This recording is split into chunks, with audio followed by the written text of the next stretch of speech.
For anyone who's been through a narcissistic relationship or is still dealing with narcissism in their life, we all end up mind-boggled with the same question. Do narcissists feel guilt, remorse or shame for their words and actions? As empathetic people with a conscience, it's hard for us to believe or understand that they might not. Let's explore further. Do narcissists feel guilt?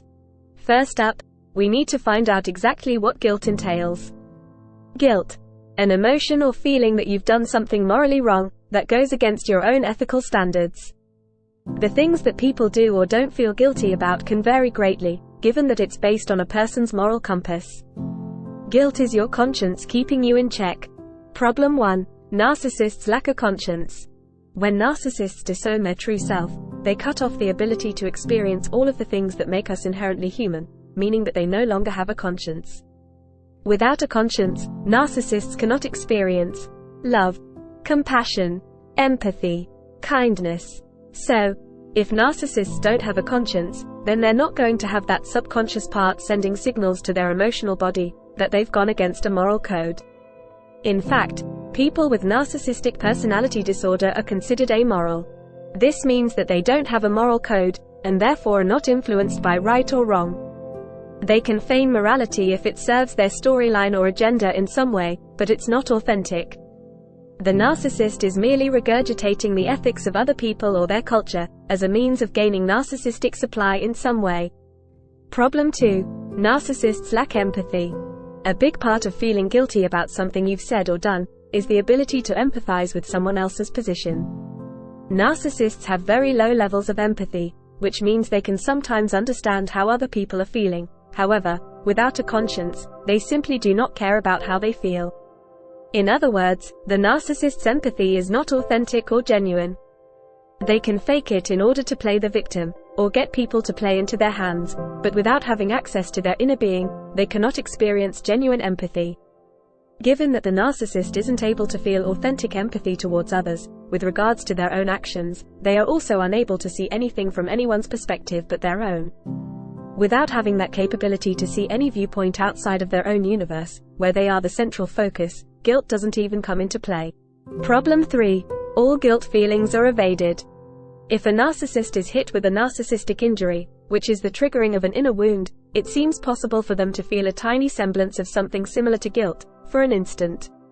However, the narcissist isn't able to sustain that feeling, as their ego won't allow it.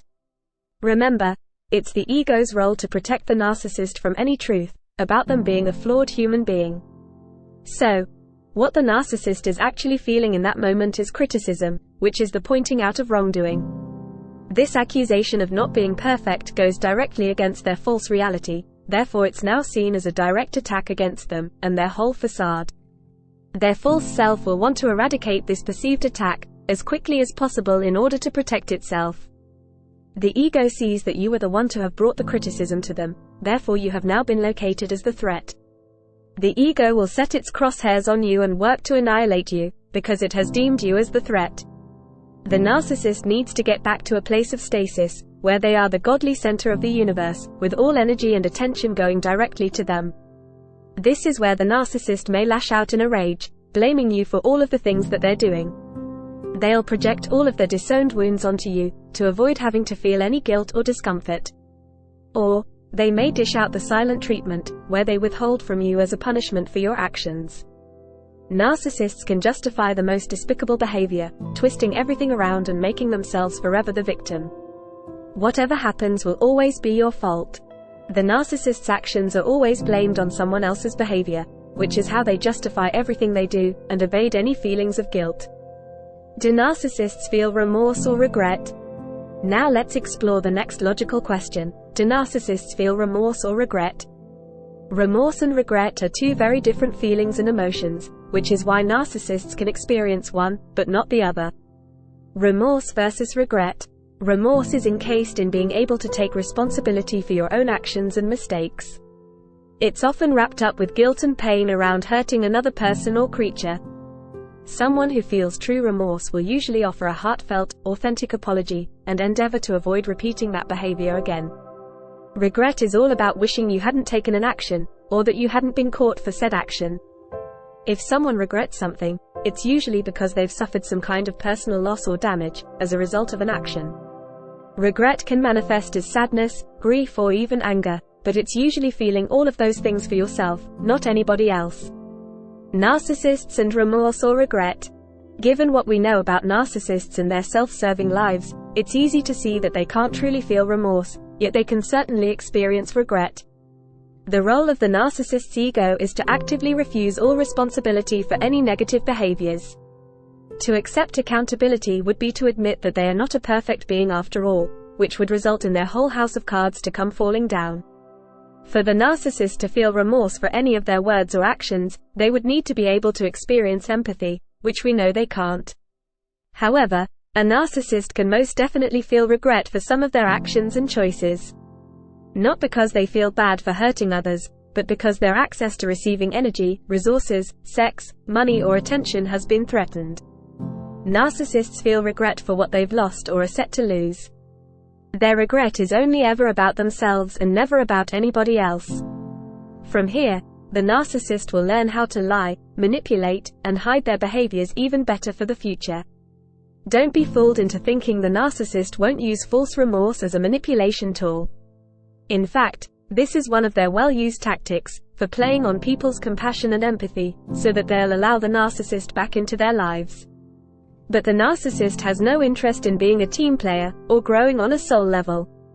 All the narcissist is ever motivated by, is obtaining narcissistic supply to feed their false self, and alleviate their empty inner black hole. Do narcissists feel shame? As opposed to guilt, which is the feeling that you've done something wrong, shame is a deep feeling that your entire being is wrong.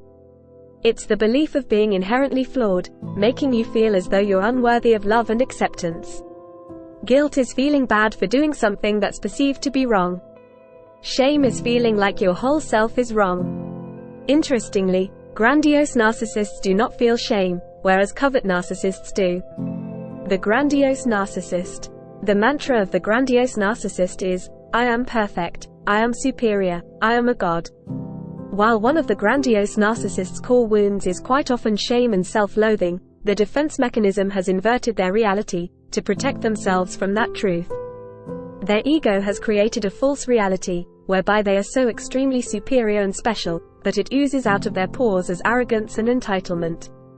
On a conscious level, the overt variety of narcissists isn't able to feel shame, because it's one of the very things that they utterly refuse to acknowledge within themselves. To do so would be to admit that they're a flawed human being. The whole undercurrent of grandiose narcissism is that they truly believe that they are above all others. For someone who thinks they're perfect, there is no room for feeling like their whole being is wrong, which is shame. The covert narcissist. Covert narcissists feel shame almost every day of their lives, which is the complete opposite to their grandiose counterparts. Their core wound is very much defectiveness and unworthiness. The covert narcissist needs constant attention and approval, not to pump up their inflated ego, but in order to feel like a worthwhile human being. They have extremely low self-worth, with no way of finding that from within themselves. With the severing of their true self, they've lost their connection with the abundant divine life force, which is what gives us the ability to be our own source of love, validation, security, and survival. The only way for a covert narcissist to gain self-worth is through the praise, attention, and approval of others. They must seek their worth from outside of themselves. This is why covert narcissists are much more likely to find an overgiving, codependent partner, and lock them in for the long term. They need the security of having a constant stream of narcissistic supply, just so that they can feel okay about themselves, and not fall into their inner pit of despair. Vulnerable narcissists quite often have a constant stream of physical ailments, whether real or fictitious, so they are always in the victim role. This is a surefire way of securing the never-ending attention that they need for their psychological survival. While grandiose narcissists have zero comprehension of the thoughts and emotions of others, covert narcissists are actually acutely aware of those things. Because their entire self-esteem comes from other people, they are hypersensitive to how others perceive them. If the covert narcissist isn't getting the attention that they need from others, to temporarily inflate their sense of self-worth, they will dip back down into shame. This is when you'll notice a covert narcissist slip into the usual manipulation tactics, to extract the attention they're so desperately seeking to feel okay again. They'll often use passive-aggressive techniques like silent treatment, stonewalling, withholding, underhanded devaluing comments and playing the poor me. Covert narcissists can also fly into narcissistic rages to self-avoid, and spew all of the disowned inner hurts onto the nearest person. In summary, narcissists lack the ability to feel guilt, because they cannot feel compassion or empathy towards another human being, although they'll often fake it. To feel remorse, they'd have to be able to take responsibility for their own actions, which is simply not going to happen. However, regret can sometimes be felt by a narcissist, purely because they are experiencing the loss of, or about to lose, the narcissistic supply that they need for inner relief. When it comes to shame, grandiose narcissists never feel shame, while covert narcissists feel it on the regular. For more information on narcissism, head to unmaskingthenarc.com.